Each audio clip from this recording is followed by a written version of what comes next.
खुलुमबाय आंनि मुङा रन्जिता बर' आं सनितपुर डिस्ट्रिक्टनि थेलामारा बियादनि मेघाजारनि गामि आरो आंनि बैसोआ 36 आं दा बाथौ आरज खन्नो नागिरदों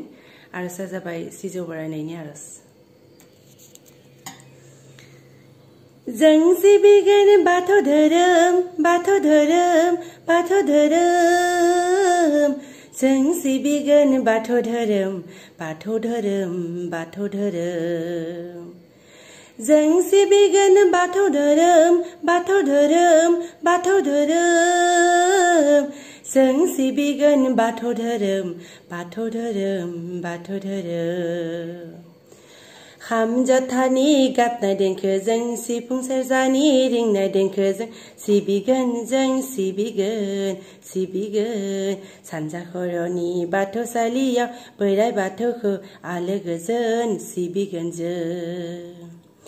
खाम जथानि गाबनाय देंखोजों सिफुं सेरजानि रिंनाय देंखोजों सिबिगोन जों सिबिगोन सिबिगोन सानजा खर'नि बाथौसालियाव बोराइ बाथौखौ आलो गोजोन सिबिगोन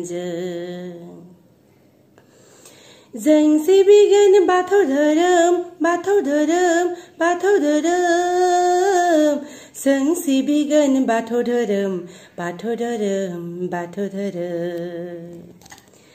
गोथारि आफानि दै गोथारजों जों बरायगोन सिजौ सिजौ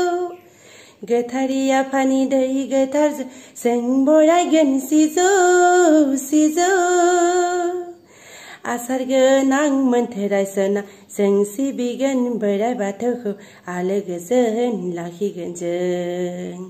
सानजा खर'नि बाथौसालियाव बोराइ बाथौखौ खुलुमगोन जों आसार गोनां मोन्थोर रायसना जों सिबिगोन बोराइ बाथौखौ आलो गोजोन लाखिगोन जों सानजा खर'नि बाथौसालियाव बोराइ बाथौखौ खुलुमगोन जों सिबिगोन बाथौ धोरोम बाथौ धोरोम बाथौ धोरोम जों सिबिगोन बाथौ धोरोम बाथौ धोरोम बाथौ धोरोम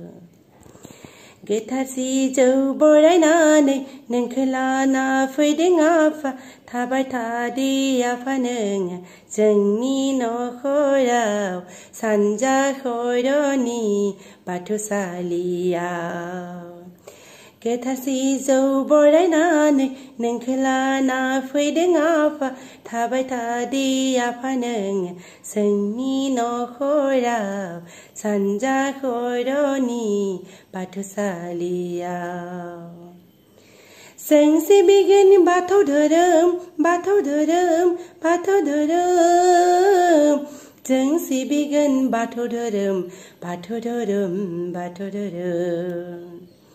खाम जथानि गाबनाय देंखोजों सिफुं सेरजानि रिंनाय देंखोजों सिबिगोन जों सिबिगोन सिबिगोन सानजा खर'नि बाथौसालियाव बोराइ बाथौखौ आलो गोजोन सिबिगोन जों सानजा खर'नि बाथौसालियाव बोराइ बाथौखौ आलो गोजोन सिबिगोन जों सानजा खर'नि बाथौसालियाव बोराइ बाथौखौ आलो गोजोन सिबिगोन जों खुलुमबाय।